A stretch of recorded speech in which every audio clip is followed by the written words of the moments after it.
Government RC Khetan cotton college Jaipur से मैं के अग्रवाल। और आज हम इस ई लेक्चर की श्रृंखला में जो डिस्कस करेंगे वो टॉपिक उसका है यूनिक्स इंट्रोडक्शन का है, और उसका विषय कोड होगा इसका CS 303। ठीक है, तो इसके जो कंटेंट्स हैं वो है व्हाट इज़ ऑपरेटिंग सिस्टम है, यूनिक्स हिस्ट्री है, फीचर्स हैं इसके, और आर्किटेक्चर है। ये इसके कंटेंट्स हम डिस्कस करेंगे इसमें। पहला है what is Unix operating system. तो यूनिक्स ऑपरेटिंग सिस्टम क्या होता है एक्चुअली? तो the Unix operating system is a set of program that acts as a link between computer and user. तो यूनिक्स ऑपरेटिंग सिस्टम का एक सेट ऑफ प्रोग्राम्स है, एक सॉफ्टवेयर है जो कि यूज़र और एक कंप्यूटर के बीच में लिंक स्थापित करता है, मीन्स एज ए ये इंटरफेसिंग का कार्य करता है यूज़र और कंप्यूटर के मध्य में। It manage the various resources of a computer system. ये बहुत से जो कंप्यूटर रिसोर्सेज होते हैं, जैसे प्रिंटर है, हार्ड डिस्क है, मॉनिटर है, कि जितने भी रिसोर्सेज हैं इन सबको ये मैनेज करता है। ठीक है, the example of computer resources are CPU, RAM, disk memory, printers, keyboard, mouse etcetera. ये सभी इसके रिसोर्सेज हैं। CPU है, रैम है, डिस्क है, जितने भी डिवाइसेस जो कंप्यूटर से जुड़े हुए हैं वो सभी इसके क्या कहलाते हैं? रिसोर्सेज कहलाते हैं। जो भी पेरिफेरल्स हैं वो सभी रिसोर्सेज कहलाते हैं इसके। ठीक है, तो जो इसका जो मेन एम है ऑपरेटिंग सिस्टम का, तो मेन एम क्या है कि ये ओवरऑल सिस्टम की परफॉर्मेंस को चेक करता है कि सिस्टम प्रॉपरली रन कर रहा है कि नहीं कर रहा है। The OS aims to manage its resources in a safe and efficient way. तो जितने भी रिसोर्सेज हैं इसके, ठीक है, उन सभी को यह निगरानी रखता है उनके ऊपर कि ये प्रॉपरली वर्क कर रहे हैं या नहीं कर रहे हैं। जैसे कोई रिसोर्सेज है उसमें कुछ प्रॉब्लम है तो तुरंत ये एरर मैसेज उसका शो कर देता है। इसके बाद है हिस्ट्री ऑफ यूनिक्स। ठीक है, तो कैसे कैसे डेवलपमेंट हुआ, तो यहाँ पर मैंने एक शॉर्ट में बताया है। तो Unix was already developed in 1969। ठीक है, तो यूनिक्स का डेवलपमेंट कब हुआ? 1969 में डेवलप हुई थी ये, और कौन सी लैब में? AT&T लैब में।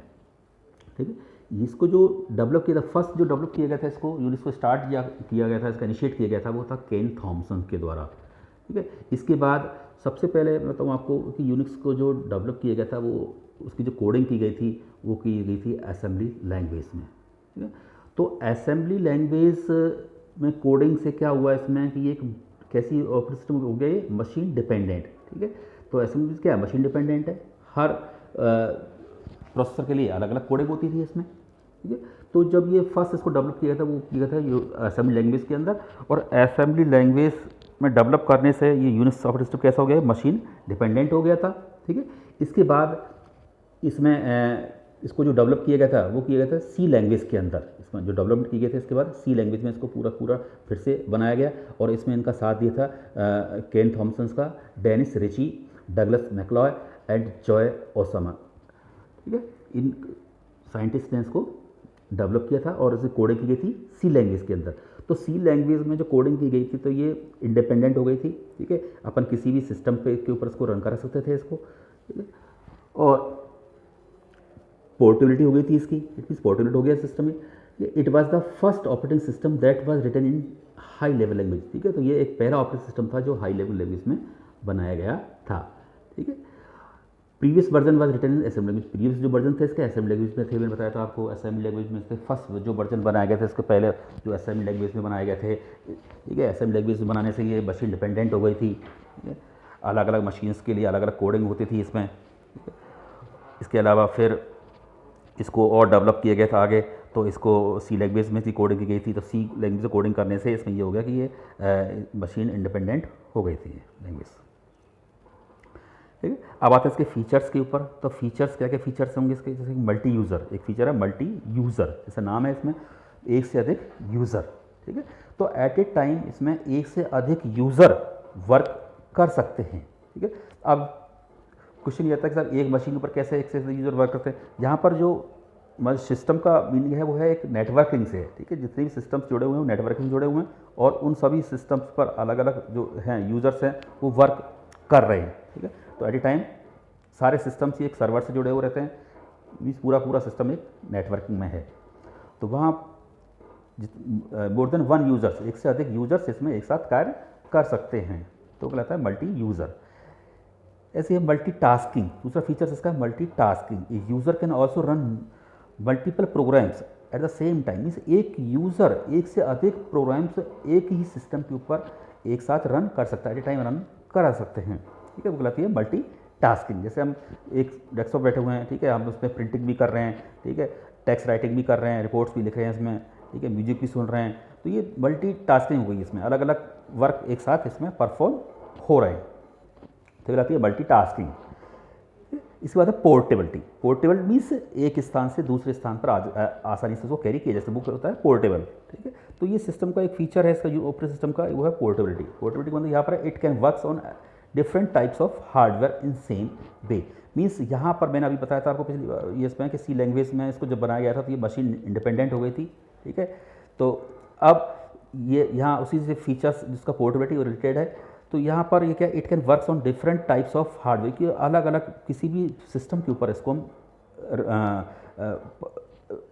रन करा सकते हैं, इंस्टॉल कर सकते थे इसको, ठीक है, पोर्टेबिलिटी से मतलब है। और जो मिनिमम जो हार्डवेयर की रिक्वायरमेंट्स होगी, ठीक है, जहाँ जो सिस्टम एक फुलफिल कर रहा है मिनिमम इसको हार्डवेयर रिक्वायरमेंट फुलफिल कर रहा है, तो उस किसी भी ऐसे सिस्टम पर हम इसको एग्जीक्यूट करा सकते हैं और इसको रन करा सकते हैं, ठीक है, और इंस्टॉल करा सकते हैं। फिर है hierarchical file system. Hierarchical file system का मतलब है एक फाइल जो सिस्टम है यूनिक्स का वो हायरार्किकल फॉर्म में होता है, ट्री स्ट्रक्चर की फॉर्म में होता है, ठीक है, तो इससे क्या होगा कि इसको हम इजीली एक्सेस कर सकते हैं, एक्सेस करने में इजी होगा, ठीक है, अलग अलग जो फोल्डर्स बनाए गए हैं, जैसे फोल्डर्स बोलते हैं उसको यहाँ पर उसको डायरेक्टरी बोलते हैं, अलग अलग डायरेक्टरीज बना गई है, उस डायरेक्टरीज़ के अंदर हम उससे डायरेक्टरी से रिलेटेड फाइल्स को ही उसमें स्टोर करवाते हैं। जैसे जितनी भी एग्जीक्यूटिव फाइल्स हैं उनको हमने अलग स्टोर करवा दिया, ठीक है, जितने भी आईओ डिवाइसेस की फाइल है उनको आईओ डिवाइस की फाइल्स को अलग डायरेक्टरी में स्टोर करवा दिया, तो इस तरह से हम इजीली उसको एक्सेस कर सकते हैं कि कौन सी फाइल्स कहाँ पर इसमें स्टोर है। इसके अलावा मेंटेनेंस में भी इसका डेटा मेंटेनेंस में भी ईजी होता है, ठीक है, जब डाटा मेंटेनेंस करेंगे तो डेटा मेंटेनेंस भी हम ईजीली इसमें कर सकते हैं, क्योंकि इसे पता लगा सकते हैं कि कौन सी फाइल कहाँ पर स्टोर है। फिर है नेटवर्किंग, ठीक है, तो नेटवर्किंग बहुत ही इंपॉर्टेंट फीचर्स था इसका, जब जिस समय ये आया था कि नेटवर्किंग फीचर्स और सिस्टम में और ऑपरेटिंग सिस्टम में अवेलेबल नहीं था, तो यूनिक्स ऐसा सिस्टम था जिसमें नेटवर्किंग फीचर्स अवेलेबल था। Unix has built in networking function so that different users can easily exchange information. तो नेटवर्किंग से क्या बेनिफिट होता है, नेटवर्किंग भी सारे जो सिस्टम्स हैं, कंप्यूटर्स हैं, एक दूसरे से जो जुड़े हुए हैं थ्रू नेटवर्किंग के, तो हम उसमें क्या कर सकते हैं कि ईजीली हम एक कंप्यूटर से दूसरे कंप्यूटर पर ट्रांसफॉर्म कर सकते हैं, क्या, इन्फॉर्मेशंस को एक्सचेंज कर सकते हैं, ठीक है, हम भेज सकते हैं एक दूसरे सिस्टम पर और वहाँ से अपन रिट्रीव कर सकते हैं, दूसरे सिस्टम की इन्फॉर्मेशन को रिट्रीव कर सकते हैं, तो ये एक फीचर्स था, बहुत इंपॉर्टेंट फीचर था इसका नेटवर्किंग का। फिर है टूल्स एंड यूटिलिटीज़, ठीक है, तो इसमें the Unix supports a number of tools and utilities that make the users job easier, ठीक है, एग्जाम्पल इसमें बहुत सारे इसमें टूल्स का मतलब यहाँ पर इनबिल्ट इसमें प्रोग्राम्स हैं यूनिक्स के अंदर जो पहले से ही प्रोग्राम्स बने हुए हैं, ठीक है, प्री लोडेड प्रोग्राम्स हैं इसमें, ठीक है, उनको यूज़ करने से काफ़ी फैसिलिटीज़ हमको मिल जाती है, जैसे फाइल्स को मर्ज करना है, दो फाइल्स को जोड़ना है, या फाइल की सॉर्टिंग करनी है, ठीक है, सॉर्टिंग असेंडिंग ऑर्डर में करनी है या डिसेंडिंग ऑर्डर में करनी है। इसके अलावा हम उसमें सर्चिंग कर सकते हैं, ठीक है, मेल सेंड कर सकते हैं, ठीक है, तो ये सारे के सारे फीचर्स इस यूनिक्स ऑपरेटिंग सिस्टम में ऑलरेडी अवेलेबल थे, ठीक है, तो ये आते हैं टूल्स एंड यूटिलिटीज़ के अंतर्गत। इसके बाद है इसका इंपॉर्टेंट फीचर था एक यूनिक्स सिक्योरिटी का, यूनिक्स में था एक सिक्योरिटी फंक्शंस है, तो Unix provides user security using authentication features like password protection, ठीक है, तो यूनिक्स ऑपरेटिंग सिस्टम में एक सिक्योरिटी प्रोवाइड करवाता है, ठीक है, जिससे कि कोई अनऑथराइज एक्सेस नहीं कर सके, फाइल को नहीं हो सके उसका, ठीक है, तो इसके लिए क्या करते हैं, इसमें यूज़र आईडी क्रिएट करते हैं, ठीक है, अलग अलग यूज़र्स हैं, अलग अलग आईडी क्रिएट हो जाएंगी उसका फिर पासवर्ड है, ठीक है, इसके अलावा हम फाइल्स लेवल पर भी कर सकते हैं, फाइल्स में भी जैसे कौन सी फाइल्स को कौन सा यूज़र्स उसको एक्सेस कर सकता है, ठीक है, कौन सा ग्रुप एक्सेस कर सकता है, तो रीड राइट और एग्जीक्यूट ये 3 परमिशंस भी उसमें हम प्रोवाइड करवा सकते हैं, ठीक है, तो इस तरह से डिफरेंट सिक्योरिटीज़ हम उसमें प्रोवाइड उसमें करवा सकते हैं यूनिक्स के अंदर, ठीक है। इसके बाद यूनिक्स आर्किटेक्चर, ठीक है। तो यूनिक्स जो आर्किटेक्चर है उसके कौन कौन से पार्ट्स होते हैं, एक तो है इसमें फर्स्ट पार्ट इसका कर्नेल है, ठीक है। Kernel is the heart of operating system, जो कर्नेल होता है इसका जो हार्ट कहलाता है ऑपरेटिंग सिस्टम का, ठीक है। तो its main purpose to ensure that the jobs of operating systems are perform properly. तो कर्नेल क्या करता है, ये निगरानी रखता है कि जो ऑपरेटिंग सिस्टम है, ठीक है, ये प्रॉपरली परफॉर्म कर रहा है या नहीं कर रहा है, ठीक है। जितने भी हार्डवेयर रिसोर्सेज हैं उन सब के ऊपर ये कंट्रोल रखता है, ठीक है, उनको। इसके अलावा it interacts with the hardware and perform the following task. इसके बाद ये हार्डवेयर डायरेक्ट कर्नेल क्या करता है, डायरेक्ट हार्डवेयर से इंटरेक्ट करता है, ठीक है। तो इसके जो मेन जो फंक्शंस है कर्नेल के वो है तो मेमोरी मैनेजमेंट, ठीक है। तो memory management means allocation of disc space, memory space, ठीक है। तो कोई भी डेटा जब हम स्टोर करते हैं तो सबसे पहले वो कहाँ जाएगा, मेमोरी में स्टोर होगा, ठीक है। तो उस डेटा के लिए मेमोरी एलोकेट करवाना, ठीक है, कौन सी लोकेशंस पर जो डेटा है वहाँ स्टोर होगा मेमोरी के अंदर, ठीक है। जब हम डेटा को रिट्रीव करते हैं, कोई प्रोग्राम एग्जीक्यूट कर रहे हैं तो डेटा की आवश्यकता होती है, तो मेमोरी से डेटा को लेके आना, तो ये ऑपरेटिंग सिस्टम बताएगा कि कहाँ से डेटा को लेके आना, उसकी लोकेशंस के बारे में जानकारी देगा, ठीक है, कि लोकेशंस, इस डेटा की लोकेशन कहाँ पर है, ठीक है। इसके अलावा है शेड्यूलिंग ऑफ टास्क, ठीक है, set the priority of jobs for execution, ठीक है। तो मल्टी प्रोसेसिंग या बहुत सारे प्रोग्राम्स जब हम इस पर एग्जीक्यूट करते हैं, बहुत सारे प्रोसेस जब हम एग्जीक्यूट करते हैं एक साथ, ठीक है, तो उसमें क्या करेगा, ये उसकी शेड्यूलिंग करेगा कि कौन से प्रोसेस को पहले प्रोसेसर अलोकेट किया जाए, ठीक है, सीपीयू अलोकेट करें, ठीक है, तो उसकी पूरी प्रायोरिटी सेट करेगा उसकी, ठीक है। फिर रिसोर्स मैनेजमेंट, रिसोर्स मीन्स जितने भी आईओ डिवाइसेज हैं ये रिसोर्सेज कहलाते हैं इसके, तो इनको मैनेज करेगा, ठीक है। जब भी कोई प्रोसेस की रिक्वायरमेंट्स आएगी किसी डिवाइस की तो उसको अलोकेट करवाना, ठीक है।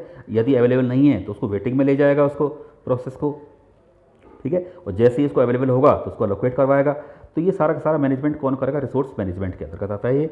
इसके अलावा फाइल मैनेजमेंट, ठीक है, फाइल से रिलेटेड जितने भी कार्य होते हैं वो फाइल मैनेजमेंट के अंतर्गत आते हैं, जैसे फाइल को क्रिएट करना, ठीक है, फाइल को मूव करना, फाइल को डिलीट करना, ठीक है, फाइल को रीनेम करना, फाइल में डेटा राइट करना, तो ये सारे फंक्शंस, ठीक है, ये फाइल मैनेजमेंट के अंतर्गत आते हैं। इसके अलावा फाइल्स में को एक्सेस परमिशंस प्रोवाइड करवाना कि कौन सी फाइल्स को क्या एक्सेस देना है, ठीक है, तो ये सारे कार्य फाइल मैनेजमेंट के अंदर आते हैं। दूसरा है इसका शेल। शेल क्या होता है, एक इंटरफेस होता है बिटवीन यूज़र एंड कर्नेल। तो यूज़र और कर्नेल के बीच में एक इंटरप्रेटर का ये कार्य करता है, ठीक है। तो इंटरप्रेटर क्या करता है, एक तरह से अनुवादक हो गया। अब जो भी यूज़र जो कमांड लिख रहा है, यूज़र किस फॉर्म में लिखेगा, कमांड की फॉर्म में लिखेगा, ठीक है। यूज़र जो भी कमांड लिख रहा है वो कमांड को क्या करेगा, ये कन्वर्ट करेगा मशीन रीडेबल फॉर्म में, मशीन एक्सेप्टेबल फॉर्म में, और इसके बाद वो कहाँ भेजेगा, इसको सीधा कर्नेल को देगा, ठीक है।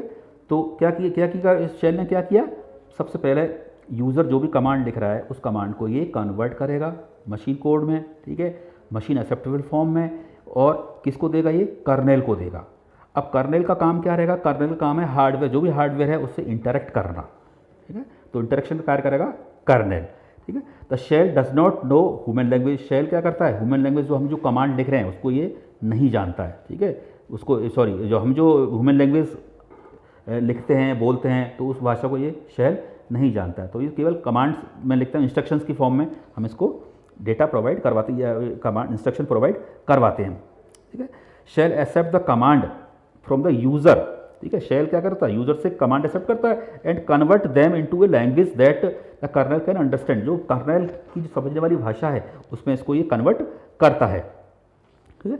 It is a program that interprets user request, ठीक है। ये क्या है, एक प्रोग्राम है जो कि यूज़र रिक्वेस्ट को इंटरप्रेट करता है। Calls program from the memory and execute them one at a time, ठीक है। और मेमोरी जो भी हमने कोई भी इंस्ट्रक्शंस दिया, ठीक है, उसको इंटरप्रेट करेगा। इंटरप्रेट करने के बाद जो अगर डेटा की आवश्यकता होती है तो सीधा हम मेमोरी से डेटा को लेके आएगा उसको, इसके बाद ये उस डेटा को एग्जीक्यूट करेगा, ठीक है। तो ये कार्य होता है इसका। The shell uses understand syntax of all commands, ठीक है। तो शेल के जो अपन जो कमांड्स लिखते हैं वो एक प्रॉपर एक सिंटैक्स के अकॉर्डिंग होना चाहिए। ऐसा नहीं कि आप कोई भी कमांड लिख दिया और उसको एक्सेप्ट कर लेगा, ऐसा नहीं है। जो कि इसके स्टैंडर्ड जो इसका सिंटैक्स है शेल का, उस सिंटैक्स के अकॉर्डिंग ही उसी फॉर्म में हम कमांड को एंटर करते हैं या लिखते हैं।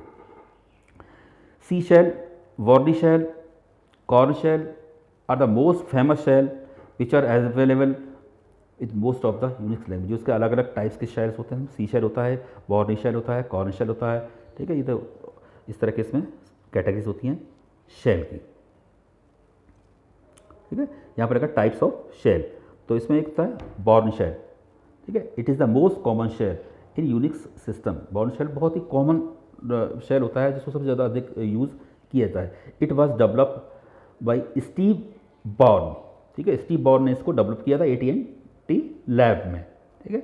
और कब किया गया था इसको? 1977 में। और शेल कहा जाता है SH। जो बॉर्नी शेल है इसको अपन SH शेल के नाम से भी जानते हैं। Korn shell, it was develop by the David Korn at AT&T labs में, ठीक है। डेविड कॉर्न ने इसको डेवलप किया था AT&T लैब में, ठीक है। और इट वॉज रिलीज इन 1988, ये 1988 में इसको डेवलप किया गया था इसको, एंड वाज कॉल्ड KSH। और इस जो कॉर्न शेल को है को जानते हैं KSH के नाम से इसको जाना जाता है। एक होता है बॉर्न अगेंस्ट शेल, ठीक है। An enhanced version of the Bourne shell which is known as bash, ठीक है। बॉर्न अगेंस्ट शेल को वॉश के नाम से जानते हैं। और ये इसका जो एडवांस NS वर्जन है इसका किसको, बॉर्नी शेल का, बॉर्न शेल का NS वर्जन होता है इसका, ठीक है। और ये फ्रीवेयर होता है। नेक्स्ट इसमें सी शेल है। It is also called the programmers shell, इसको प्रोग्रामर्स शेल भी कहा जाता है इसको, and exit as SH, CSH और CHS नाम से इसको हम जानते हैं। It was develop by Bill Joy at University of California. और ये डेवलप किया गया था इसको, बिल जॉय ने इसको डेवलप किया था यूनिवर्सिटी ऑफ कैलिफोर्निया में, ठीक है। तो इस तरह से ये टाइप्स ऑफ सी शेल्स हैं इसकी, ठीक है। कमांड एंड यूटिलिटीज़, ठीक है। Command and utilities, it was various commands and utilities which we can make use of day to day activities. इसमें जो सी के अंदर यूनिक्स के अंदर बहुत सारे कमांड से होते हैं और यूटिलिटीज़ होती हैं। यूटिलिटीज़ मीन्स इसके प्री डिफाइंड इसमें प्रोग्राम्स हैं, पहले से प्रोग्राम्स इसमें कुछ बनाए गए हैं, ठीक है। उनको हम डायरेक्टली अपन यूज़ कर सकते हैं। जैसे CP है कॉपी कमांड के लिए, MB है मूव के लिए, कैट है कॉन्करेट फाइल के लिए है, ठीक है। फाइल्स को, 2 फाइल्स को जोड़ना है या किसी फाइल के कंटेंट्स को शो करना है। ग्रैब कमांड है सर्चिंग के लिए है ये, ठीक है। तो इस तरह से ये जितनी यूटिलिटी कमांड्स हैं, इन सभी कमांड्स के इसमें पहले से ऑलरेडी प्रोग्राम्स इसमें बने हुए हैं, तो हम इसको डायरेक्टली अपन यूज़ कर सकते हैं, ठीक है। इस पर files and directories, all the data of Unix is organized in files.